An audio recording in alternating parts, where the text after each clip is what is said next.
Hi, I'm Josh Hawkins, and this is episode 80 of Opening Up the Gospels. In episode 79, we journeyed with Jesus and the 12 to the region north of Galilee, where Jesus marveled at a Gentile woman's faith and healed her daughter from a demon. I talked about how odd it must have been to the 12 that Jesus had skipped attending the Passover feast in Jerusalem. Not only did the Jewish Messiah not attend the feast, but he was now in Gentile cities among people that weren't even Jewish. While Jesus' focus certainly did remain on Israel for the final year of his ministry, this specific time period highlights that shift that occurred away from Galilee and towards other regions, including several regions primarily populated by Gentiles. In the next several episodes, we're going to see Jesus traveling extensively. Today, we're going to look at some events from Matthew 15 and Mark 7. So let's jump right in and start in Mark. Then he returned from the region of Tyre and went through Sidon to the Sea of Galilee in the region of the Decapolis. And they brought to him a man who was deaf and had a speech impediment, and they begged him to lay his hand on him. And taking him aside from the crowd privately, he put his fingers into his ears, and after spitting, touched his tongue. Let's take a look at our map so we can figure out exactly where Jesus is going here. Mark says that Jesus went to the region of the Decapolis, which you can see here. Decapolis was just a region of 10 Gentile cities to the east of Galilee and Samaria. The parallel passage in Matthew's Gospel says that upon leaving the region of Tyre, Jesus skirts the Sea of Galilee to get to the Decapolis. The distance between these two regions in a straight line is about 50 miles, but certainly the journey Jesus and the 12 took was much longer. So once again, we're in a region primarily populated by Gentiles, and Jesus' fame is known even there. And at some point after he arrives, a man who can't hear and can barely speak is brought to him. Imagine if this was you. The fame of this Jewish man was well known even in your region, and though you've never been able to hear about him with your own ears, your friends have, they bring you to Jesus, and upon first glance, he seems so ordinary. And as your friends beg him to lay his hand on you, he takes you aside from the crowd, and then he puts his fingers into your ears, and then spits onto his finger and touches your tongue. By doing that, I think he's saying, I'm going to take care of these things for you. Though you can't hear me, and though you can't speak clearly, I will help you.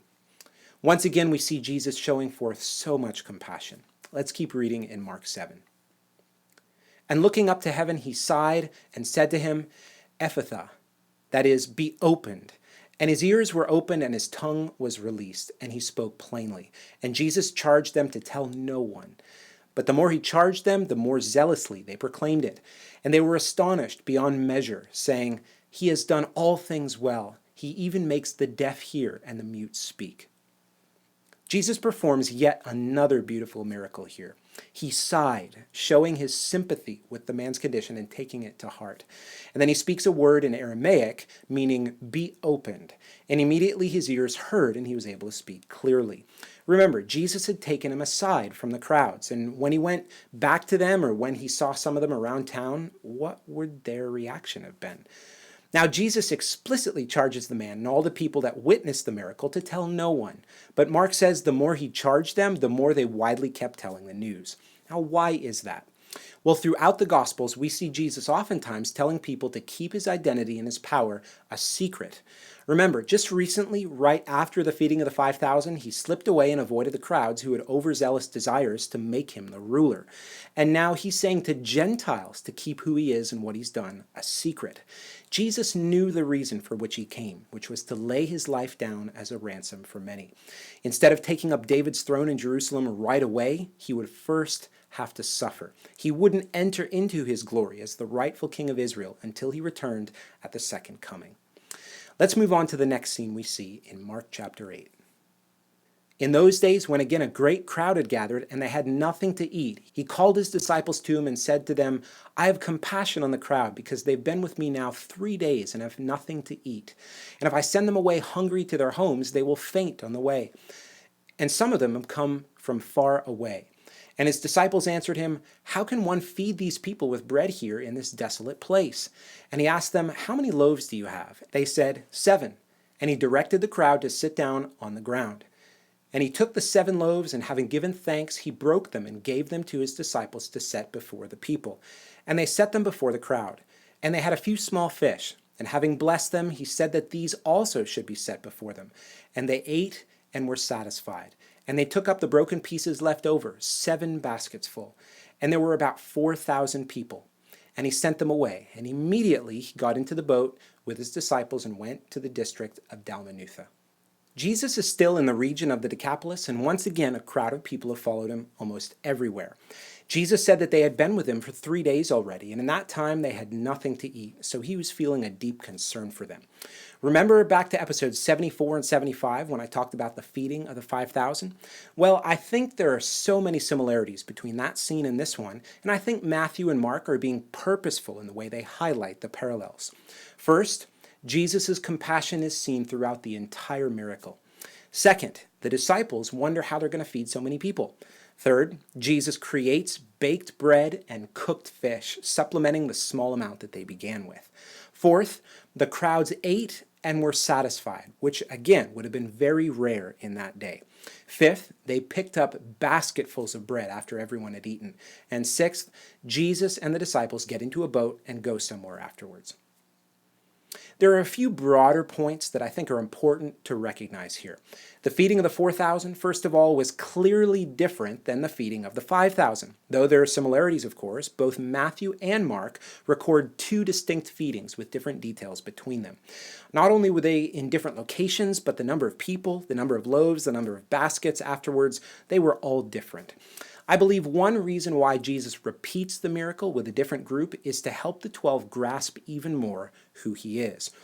As we'll see in the next episode, the disciples are still kind of dull and still have a lot of unbelief at this point. It really takes them a while to understand what Jesus is saying and the points that he's making. Just as with the feeding of the 5,000, we see Jesus creating bread that had been baked and fish that had been cooked. He didn't need to pray and ask for God's power. He didn't need to work something up. He was the sole bearer of creative power. The same word that spoke the universe into existence is there in the Decapolis, creating bread and fish. Now, the feeding of the 5,000 happened in Galilee among the Jewish people, symbolizing God's provision for the Jewish people. But the feeding of the 4,000 happened in the Decapolis among the Gentiles, symbolizing God's provision for the Gentiles. Just like we saw in the last episode, the Gospels are hinting at the fact that Gentiles are not out of the scope of God's promise. They too also will be beneficiaries of the covenants that God made with Abraham if they bear the fruits of repentance and put their faith in the Jewish Messiah. Mark says right at the end of verse 10 that Jesus and the disciples get into a boat and go to the district of Dalmanutha. We're not exactly sure where this is. However, in Matthew 15:39, the region of Magadan is mentioned. That location too is also unknown. However, a variant reading is also Magdala, which we know to be on the western shore of the Sea of Galilee. And if the disciples were crossing from the eastern shore after being in the Decapolis, it would make sense that Magdala would be a possible place to anchor after crossing. So it's possible that Magdala, Dalmanutha, and Magadan are different names for the same place, but we can't be totally sure. So just as a quick summary of the important point in the last couple of episodes, Jesus skipped out on the Passover feast and he's now ministering in regions primarily populated by Gentiles. He's rejected Galilee because after all the miracles that he had performed there, the Galileans had not borne the fruits of repentance. God had personally appealed to them and they were more interested in their bodies being healed and their bellies being filled than they were in hearing Jesus' message and turning from the heart. What a tragedy. Well, here's a couple of points for your meditation this week. Ponder what it would have been like to watch Jesus heal the deaf man. Think about the setting, what the day was like, who was there, and how they reacted when Jesus healed him. Remember, this was a real day in history, a day that man wouldn't soon quickly forget. Imagine yourself as one of the disciples as you watch Jesus feed huge crowds all over again. What emotions would you be feeling? In the next episode, we'll head over to the other side of the Sea of Galilee again, where Jesus has yet another conflict with the Pharisees and teaches a lesson to his disciples. In the meantime, if you've missed any of the past episodes, you can find them all on my website, www.joshuahawkins.com/gospels. If you've been encouraged by this series, share these episodes on social media and tag them with the hashtag Gospels. Well, God bless you, and I'll see you next time.